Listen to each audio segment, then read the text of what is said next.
ঘরে যদি perfect cornflour তৈরি করা যায়, বাজার থেকে কেন চড়া দামে কিনে আনবো? আসসালামু আলাইকুম বন্ধুরা, আশা করছি যে যেখানে আছো ভালো আছো, সুস্থ আছো। নতুন একটি রেসিপিতে সবাইকে স্বাগতম। বন্ধুরা, কর্নফ্লাওয়ার তৈরি করার জন্য এখানে আমি হাফ কেজি ভুট্টা নিয়েছিলাম। সারা রাত ভিজে রেখেছিলাম। সকালবেলা ব্লেন্ডারে জারে দিয়ে খুব সুন্দর করে একটি মিহি পেস্ট তৈরি করে নেব।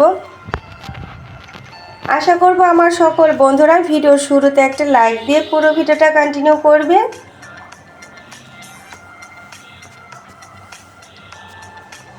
যত বেশি মিহি করে পেস্ট তৈরি করতে পারবে ততই কর্নফ্লাওয়ারটা ভালো আসবে।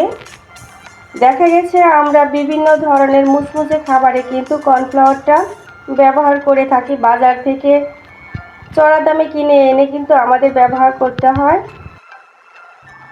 এভাবে যদি ঘরে বসেই সঠিকভাবে কর্নফ্লাওয়ারটা তৈরি করা যায়, তাহলে আর বাজার থেকে কিনে আনতে হবে না।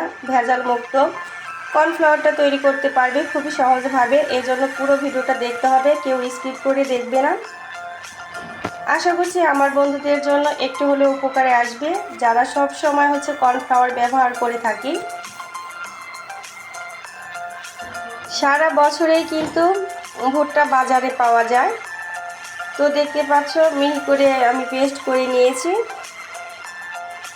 এবার এখানে পরিমাণ মতো পানি ব্যবহার করব। ভালো করে পানির সঙ্গে বেটারটাকে মিশিয়ে নেব। পানির সঙ্গে ভুট্টার বেটারটা খুব ভালোভাবে মিশিয়ে নিয়ে একটা চালনির সাহায্যে চেলে নিতে হবে। যে সকল বন্ধুরা ফার্স্ট টাইম আমার চ্যানেলে ভিজিট করেছো, যদি আমার ভিডিওর কোনো অংশ ভালো লেগে থাকে তাহলে আমার চ্যানেলটাকে সাবস্ক্রাইব করে পাশে থাকা বেল আইকনটি অন করে দেবে। আমি যখনই নতুন নতুন ভিডিও আপলোড করব তোমাদের কাছে নোটিফিকেশনটা পৌঁছে যাবে।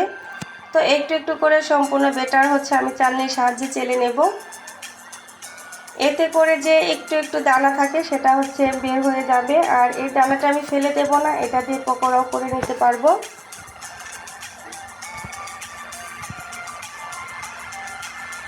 এভাবেই এই পানিটাকে আমি 3 থেকে 4 বার চেলে নেব। এতে করে কর্নফ্লাওয়ারের ভিতরে কোনো প্রকার দানার ভাব থাকবে না।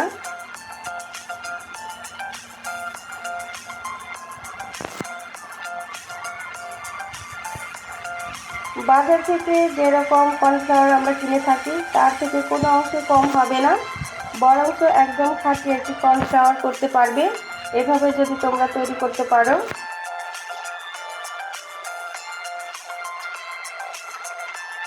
4 বার পানিটাকে চেলে নেবার পর 2 থেকে 3 ঘন্টার জন্য আমি রেস্টে রেখে দেব।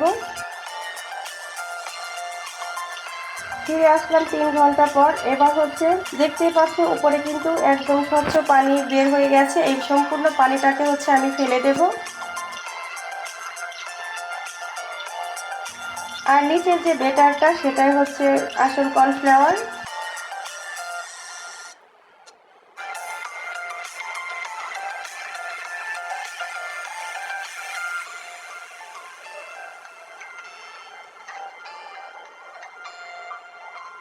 এবার কয়েকটা থালা নিয়ে নিয়েছি, একটু বড় সাইজের। এর ভিতরে পাতলা করে দিয়ে রোদ্রে শুকিয়ে নেব।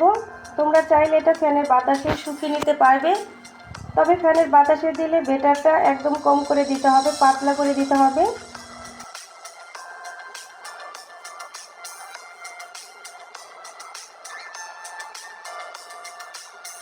এভাবে একবার ঘরে বসে কর্নফ্লাওয়ার তৈরি করে সারা বছরই কিন্তু ব্যবহার করতে পারবে।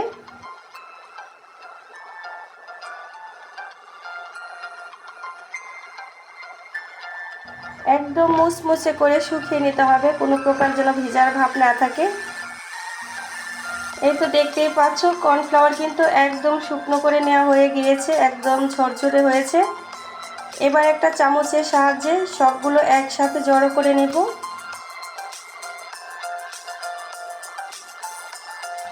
যত বেশি শুকিয়ে নেবে কর্নফ্লাওয়ারটা ততই ভালো হবে।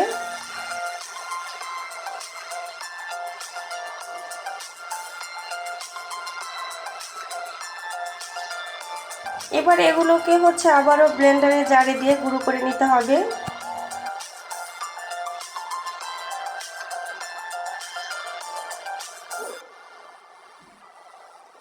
ভিডিও কিংবা ভয়েসের মাঝে কোথাও ভুল হলে বন্ধুরা আমাকে ক্ষমা দৃষ্টিতে দেখো।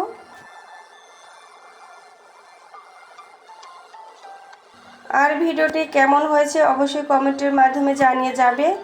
খুব বেশি ভালো লাগলে প্রিয়জনের কাছে শেয়ার করতে একদমই ভুলো না। গুঁড়ো করে নেওয়া হয়ে গিয়েছে, এবার আবারও চালনি দিয়ে চেলে নেব। একইভাবে সবটুকু গুঁড়ো করে নিয়ে একইভাবে চেলে নিতে হবে। এতে করে কর্নফ্লাওয়ারের ভিতরে কোনো প্রকার দানা থাকবে না, একদম মিহি একটি কর্নফ্লাওয়ার পাওয়া যাবে।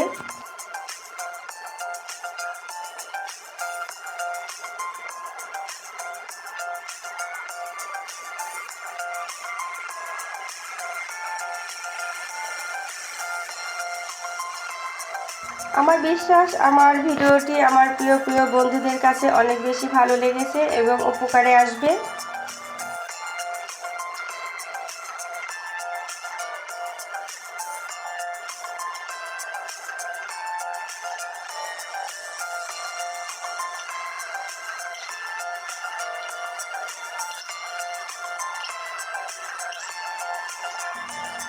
তো দেখতেই পেলে বন্ধুরা কতটা সহজভাবে ঘরে বসে কর্নফ্লাওয়ার তৈরি করে নিলাম। হাফ কেজি ভুট্টা দিয়ে কতটুকু কর্নফ্লাওয়ার হয়েছে দেখতেই পাচ্ছ। তো আমার বিশ্বাস আমার সকল বন্ধুদের কাছে ভিডিওটি ভালো লেগেছে। তো আজকের মতো ভিডিও থেকে বিদায় নেব। তোমাদের সবার সঙ্গে দেখা হবে, কথা হবে নতুন কোনো ভিডিওর মাধ্যমে। সে পর্যন্ত আল্লাহ তাআলা আমার সকল বন্ধুদেরকে ভালো রাখুক, সুস্থ রাখুক। সবাই আমার জন্য দোয়া করবে, আমি যেন আমার পুরো পরিবারকে নিয়ে ভালো থাকতে পারি, সুস্থ থাকতে পারি। সবাইকে আল্লাহ হাফেজ।